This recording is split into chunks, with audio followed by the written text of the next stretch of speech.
So what I have done here, I have logged into my AWS console and I have captured the differences as well as similarities between MySQL versus Aurora. So let's look at this. On the left hand side we have MySQL and on the right hand side we have Aurora specific details. So engine option is MySQL, edition MySQL community, version is MySQL 5.722. And on the right hand side when you look at Aurora, you have two options. One is MySQL or Postgres, and you can choose some of the specific versions. So in this case, MySQL 5.610 is shown. One difference you should notice is the database location. In case of MySQL, you don't have anything like regional or global, but in case of Aurora, you have these two choices. Your regional is simply put, will run in specific region, whereas the global, you can provision your Amazon Aurora database in multiple AWS regions. So primary DB is in one region and the secondary DB is in another region. In case there is a failure with the primary, then the failover is pretty quick because the secondary DB is already there in another region. So if you have like applications which cannot tolerate some downtime in few seconds, is going to cause a lot of disruptions in the business, then you can really use global DB, especially the travel sites, e-commerce sites. So those kind of sites which are very, very important from the uptime perspective. So you can consider global DB. Now in case of MySQL, no concept of global DB there. There is a concept of read replicas supported by RDS MySQL, and you can launch your RDS read replicas in another region. But that is not the same as a global DB. Now when you launch Aurora MySQL, then you have some more options. Now these options are under database features. You can have one writer and multiple readers kind of configuration. So as it says, you can support multiple reader instances connected to the same storage volume as a single writer instance. This is a good general purpose option for most workloads. So if you have read heavy application, then you can point your application so as to use these reader endpoints or reader instances. If the primary is down, then your reader becomes primary, and that is kind of much more quicker compared to your MySQL options. By default, MySQL RDS does not give you such kind of option. So you can achieve that using something known as read replicas. If you look at another feature of Aurora is called parallel query. Now this is something which is very interesting when you have a workload which has a combination of transactional as well as analytical queries. The way the parallel query works is that the analytical queries are pushed down to the Aurora storage layer. Now this is a good option for hybrid transaction analytic workloads. Now in case of MySQL RDS, there is no such option. And the interesting point about this parallel query in Aurora is that there is no application code change is required. The another option with Aurora is called multiple writers. So it supports multiple writer instances connected to the same storage volume. Now this is a good option for when continuous writer availability is required. So if you are expecting kind of very high uptime and you don't want your primary instance or the writer instance to go down, then you can choose multiple writers options. No such option exists for MySQL RDS. And there is one more option which is called serverless. Now all these options, one writer, one reader, parallel query and multiple writers, these are called provisioned kind of model. So you need to provision your RDS instances. But you can also use something known as serverless.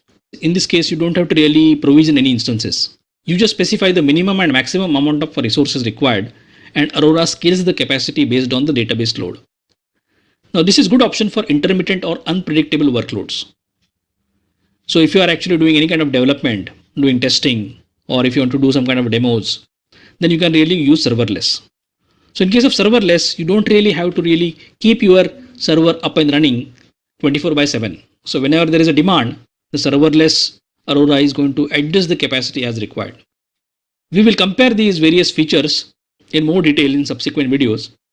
Next is templates. This template is nothing but a pre-configured kind of configurations provided by AWS. You can go and always change it.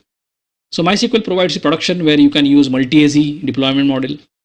Dev test, so you don't have to really use multi-AZ. And MySQL RDS provides a free tier. So this is very handy. So in fact, we have been running one production workload for over a year without paying a penny to AWS because we utilize the free tier RDS. In case of Aurora MySQL, you have only two templates. One is called production, another is called development and test. Now this is a bit of a disappointment from AWS point of view. I expect that they should also consider providing free tier for Aurora MySQL. Let's look at settings. So when you look at MySQL, then you specify the DB instance identifier. So this is the name. But in case of Aurora, you have to specify the cluster. Remember, Aurora works as a cluster. Even if there is only one primary instance, there is a cluster at the storage level. So that is the reason it is called cluster. So we specify the cluster identifier and we don't specify the instance identifier at this juncture. Then you have standard credential settings, you have username, you can set the password and so on. Here also you can do same thing.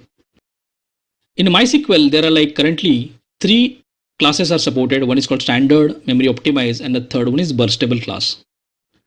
But in case of Aurora MySQL, only 2 classes are supported. One is called memory optimized and burstable classes.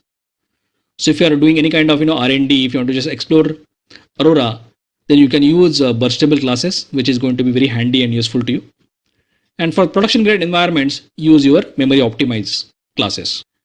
So let's look at availability and durability options. In case of MySQL RDS, you have multi-AZ deployment. Now there is a difference here. In the case of MySQL, RDS is going to create a standby instance.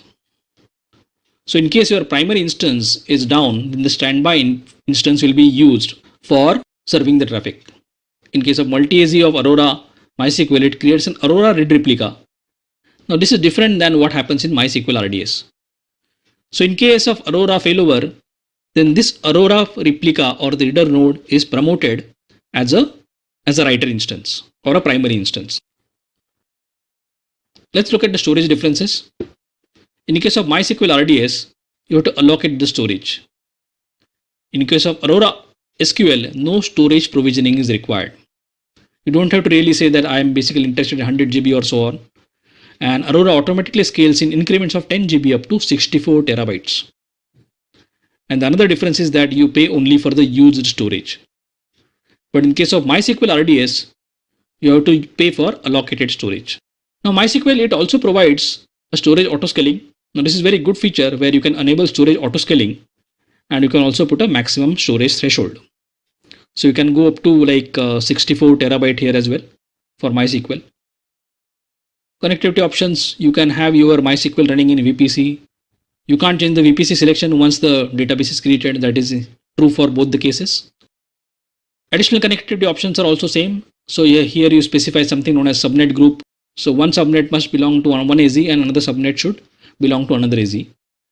And that subnet group is used for this multi-AZ configuration by MySQL engine.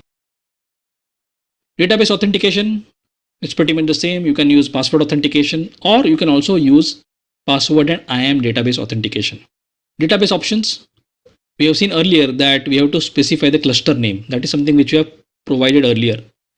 And in this screen, you see the DB instance identifier. In case of MySQL, the DB instance identifier is provided in earlier setting. So you don't have to really do anything over here, but you can specify initial database name. Same thing goes with Aurora MySQL also. Aurora is a cluster, so you can provide certain settings at the cluster level. You can specify parameter group and option group. And if you have like multiple read replicas, so you can use a failover priority so as to choose the appropriate read replica to which you want to failover. Next is backup. You can enable automatic backups for MySQL RDS. You can set the backup retention period and so on. Aurora MySQL stores continuous backups and snapshots in Aurora backup storage within the backup retention period. And you can keep your automated backups up to 35 days. But you can always create something known as manual snapshots in both the cases. Encryption is supported by both the versions, MySQL as well as Aurora. The another point which is called point in time restore. So you can go back in point in time. So if I want to go back, let's say half an hour before and I want to restore my database, so that feature is called point in time restore. Point in time restore for MySQL RDS requires another RDS instance to be launched. So let's say you want to restore, let's say 1 hour before, then in that case, you cannot restore it to the same RDS instance. But in case of Aurora, it is called backtrack. And backtrack lets you quickly rewind the DB cluster to a specific point in time without having to create another DB cluster. So we'll explore this further in subsequent videos. When you launch RDS for MySQL, then you will see one identifier, DB identifier. You see role as instance and you see MySQL community, region, AZ, size, and so on. In case of Aurora MySQL, you see this as a cluster. And that is why you see database 1 as a regional and you see one writer. In case of MySQL RDS, you get one endpoint, but in case of Aurora, you get many endpoints. First is called cluster writer endpoint, which always points to your primary or writer instance. And there is a cluster RO endpoint or read-only endpoint. So this is something which is point to your read replicas if the read replicas are provisioned. So whenever your application wants to write to Aurora, then you specify this cluster writer endpoint. So in case there is a failover happens, then internally Aurora is going to do the switching to appropriate read replica, but your cluster writer endpoint is going to be the same. So there is no impact on the application. If you are working with read heavy workloads, so if you have configured like more than one the read replicas, you can choose this cluster endpoint and your traffic will be distributed across your read cluster. In some cases, you might want to talk to a specific instance endpoint. This is very handy in case your instance types of each read replica is different. So you might want to distribute your application in such a way that your analytics workload goes to a specific instance type. Fourth one is called custom endpoint. So you can create a combination of read replicas. You can create a combination of instances, and you can say that this custom endpoint is pointing to these specific instances. So depending on the workload, you might actually use custom endpoint so that if there are some specific type of queries, then I want to go to this custom endpoint. And you might have sized those differently than your rest of the read endpoints. So there are many such differences. So let's look at some more differences. In case of MySQL RDS version, it does not use shared storage volume. If you configure your MySQL RDS in a multi-AZ mode, then each node has its own volume. But in case of Aurora, it uses shared storage volume. So both these nodes actually are pointing to the same storage volume. Multi-master mode is not supported by MySQL, but Aurora it is supported. So you can have multiple masters, especially for high availability of our writers. Read replicas. In case of MySQL, you can create 5 read replicas. Aurora provides you 15 read replicas. Automated failover is not there by default in the MySQL, but in Aurora, you have automated failover. So with this, we are coming to end of this video. So by this time, you must have got a kind of fair bit of understanding of differences between RDS MySQL versus Aurora MySQL. So that's all for this video. We have touched upon many points and we have not covered those in detail, but I'm planning to do this in my subsequent videos. If you like this video, please share and subscribe to my channel. Thanks for watching.